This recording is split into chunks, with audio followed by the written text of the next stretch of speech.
Entonces, como les digo aquí el compañero, mi nombre es Paula Bustamante, yo soy médica, salí de la Universidad Pontificia Bolivariana y ahorita estoy haciendo la especialización en psiquiatría en la Universidad de Antioquia.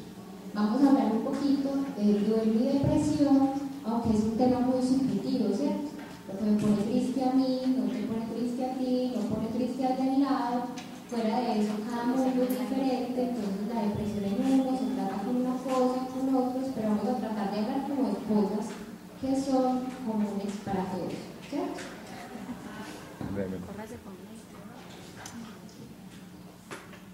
Que vamos a tratar de hacer el enfoque. Una cosa es uno estar triste, ¿cierto? Uno estar deprimido, otra cosa es un duelo y otra cosa es hacerle duelo a una enfermedad, ¿cierto? ¿Qué pasa con una enfermedad? Hay una pérdida del equilibrio vital, que eso lo sabemos, ¿cierto? Pero no solo me afecta a mí. Y eso es lo que yo creo que el objetivo principal es que entendamos que lo que nosotros sentimos, probablemente la otra persona también lo sienta, pero puede que no lo exprese igual, ¿sí? Porque esto nos afecta a nosotros, afecta a la familia, afecta al entorno social y más cuando hablamos de este tipo de enfermedades que son catalogadas como raras. ¿Por qué? Porque es que cuando uno está muy deprimido porque se partió una pierna, todo el mundo se da cuenta que uno se partió la pierna, ¿sí? O cuando uno le van a amputar la mano, pues todo el mundo se da cuenta que pecado le van a amputar la mano, pero cuando hablamos de este tipo de enfermedades hay un montón de cosas y es que se va generando una discapacidad que muchas veces no se puede ver, sino que uno la va sintiendo, ¿sí?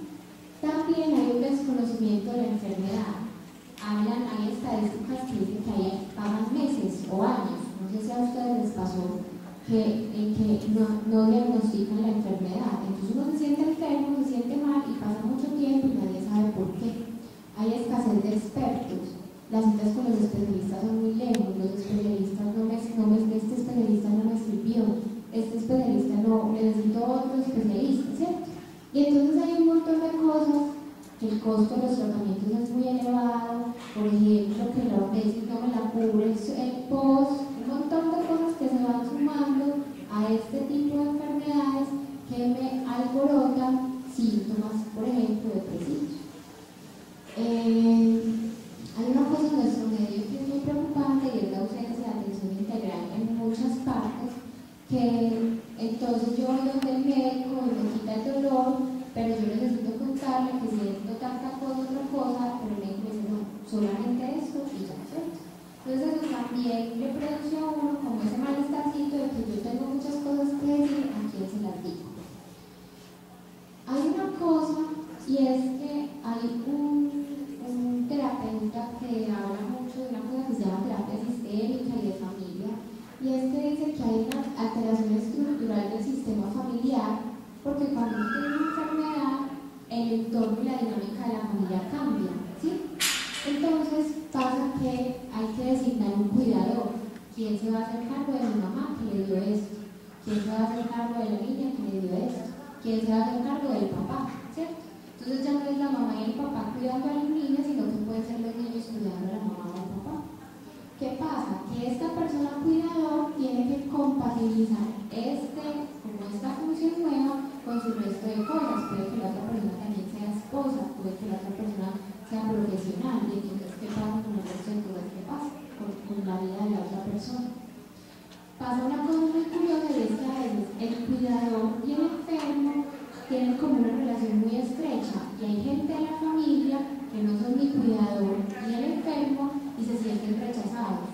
Y entonces el deprimido es el tío, ¿sí? Entonces, miren que todo esto funciona muy diferente en todas partes. Cada uno tiene como su rol acá. Cambian los roles como les dije, y hay veces que hay un aislamiento social que puede ser de cualquier tipo. Yo no quiero, estoy deprimido, me aíslo, no puedo salir, me aíslo. Entonces todo esto tiene que ver como con este tema de la relación de la familia. Aparte de eso, hay una alteración en el ciclo evolutivo de la familia.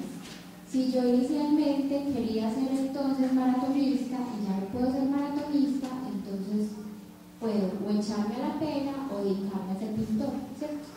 Es la misma situación, pero con resultados diferentes. Hay que cambiar el ciclo evolutivo, nuevas estructuras, nuevas tareas y nuevos objetivos. Y hay una cosa que es como lo que vamos a hacer énfasis y son las alteraciones emocionales. Sentimientos de culpa, resentimiento, impotencia, que muchas veces la gente no puede expresarlas o que las expresa de un grito, ¿sí? ¿Qué pasa en otras partes? No le vamos a contar a la abuelita que le dio cáncer, porque es que la abuelita no aguanta ese diagnóstico, pero la abuelita sabe, ¿cierto? Porque me hacen quimioterapia y yo sin saber qué tengo. Entonces, mire que hay muchas cosas que uno se imagina que pasan por la mente del otro. Yo le dice, yo creo que mi mamá piensa, que yo creo que ella siente, que yo creo que mejor no le digo, ¿cierto? Entonces, hasta que uno no expresa las emociones y hasta que uno no puede lograr como realizar un montón de procesos, la familia no va a volver a estar tranquila, por más estable que esté la enfermedad de uno o no. Hay una cosa y es que cuando uno le dan una noticia, buena o mala, atraviesa por cambios, ¿cierto? Así usted le diga que tiene una enfermedad o se gana el baloto, uno siente cosas, ¿sí? Muchas veces uno no las controla. Ustedes, por ejemplo, le dan un dulce al niño se le pone los ojos abiertos y le da babiadero, uno eso no lo controla. Lo mismo pasa con este tipo de sentimientos. Uno pasa por un montón de fases de adaptación. Generalmente, pues cuando nos pasan cosas malas, pues son unas fases de adaptación distintas a cuando son unas cosas que nos pasan positivas, ¿cierto? Entonces, hay una fase que a uno le da incertidumbre y confusión. Por ejemplo, cuando uno le diagnostican una enfermedad que todavía no tiene diagnóstico, por ejemplo, sino que uno sabe algo malo me está pasando, ¿qué es? Es incertidumbre. Meses o años, que era lo que hablábamos ahorita, y entonces, yo no sé, por ejemplo, en mi familia pasa que entonces mi abuelita le pregunta a la vecina le pregunta al otro amigo y termina todo el mundo interfiriendo, y todo el mundo sabe, todo el mundo le da un diagnóstico y todos son expertos en medicina y en diagnóstico y uno se queda sin saber ni qué tiene y tomando la pastilla que toma la vecina. Eso pasa en mi casa, no sé si en la cara de uno de ustedes también pasará. Cuando a uno le dan diagnóstico, pues hay gente que pasa por desconcierto, ¿sí? ¿Por qué me dio esto a mí? ¿Esto qué es? ¿Con qué se trata? Si voy a poder con este tipo de cosas, ¿sí? Hay veces, no todo el mundo esto no es en orden, ¿cierto? Y que uno se despierte hoy, y bueno, hoy me toca oposición, hoy, ¿cierto? No. Esto va pasando y esto un día está uno mejor y hay días que se duerme y va pasando uno como por todas partes. Hay veces que uno tiene dificultad para aceptar el diagnóstico. No, yo no tengo eso y esto no, yo estoy bien. Diferente intensidad de negación. Hay en psiquiatría una cosa que se llama delirante. Cuando uno está chiquito y habla bobadas. Hay cosas delirantes cuando uno dice no, eso no. Que es tan metido en la persona que llega a ser hasta delirante. Pero eso ya hace tipo, pues, eso ya hace parte de otro tipo de cosas. Que es muy importante respetar los sentimientos en este tipo en esta etapa, por ejemplo. La rabia. Hay gente que la única forma de expresar su sentimiento de frustración y dolor es con la rabia. Pasa mucho con los niños chiquitos. La única forma de expresar esa tristeza es con la irritabilidad.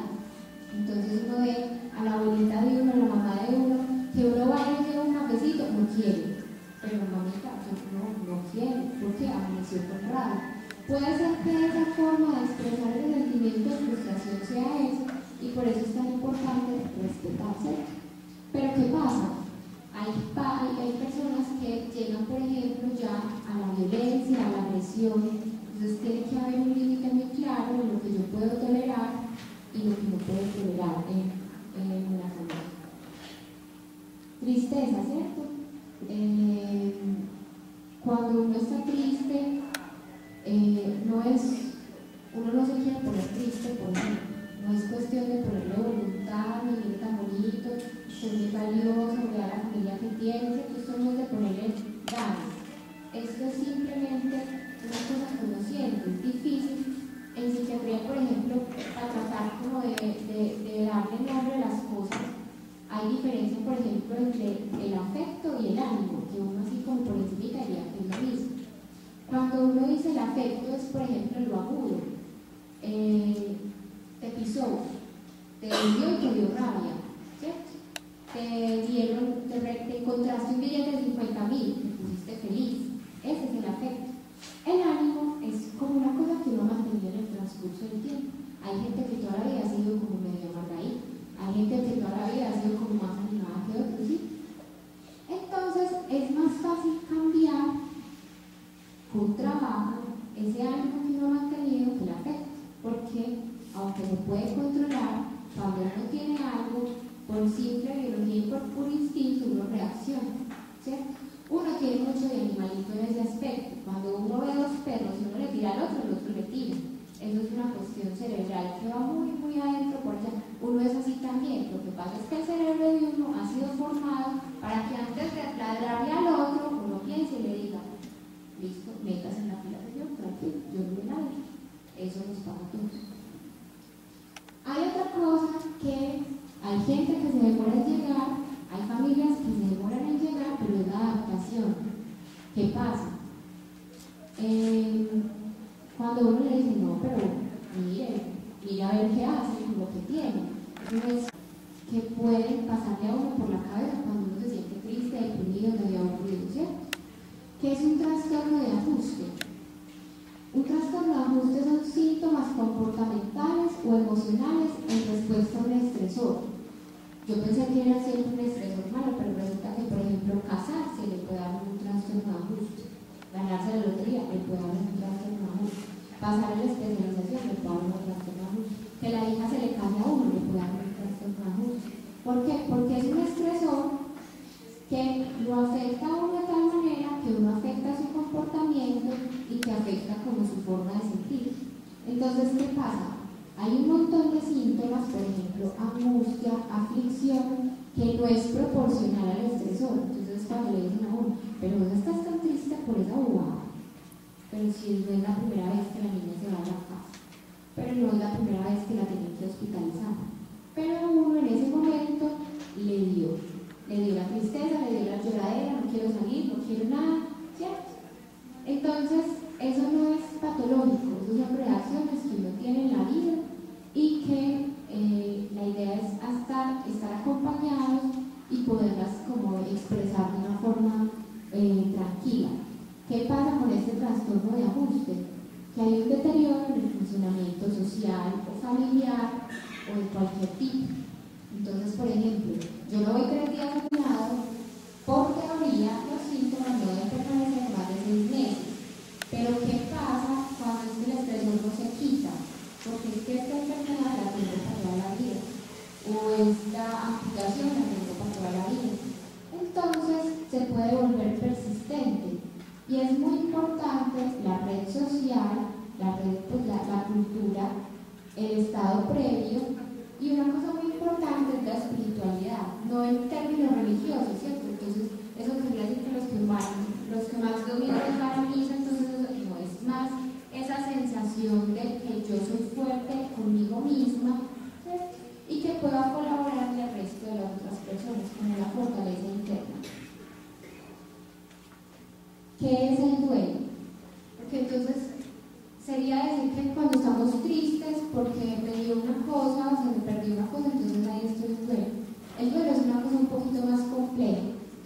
Resulta que no es un estado, o sea, no es como estar hoy así o no estar, es un proceso, ¿cierto? La idea del duelo es que sea un proceso que es psicológico, psicosocial, o sea, no solo lo hago yo, sino que lo hago yo con el resto, que por definición está más asociado a la pérdida de alguien, ¿cierto? A la muerte, a la partida, con algo pues obviamente que no tenga vinculación. ¿Qué pasa? Por allá hay un psicoanalista que dice que este no es la mamá o el primo o el vecino, sino el objeto amado. Y como objeto amado puede ser un ser querido, ¿cierto? Una ruptura sentimental, le hago duelo a mi matrimonio. ¿Qué le puede dar a uno un duelo?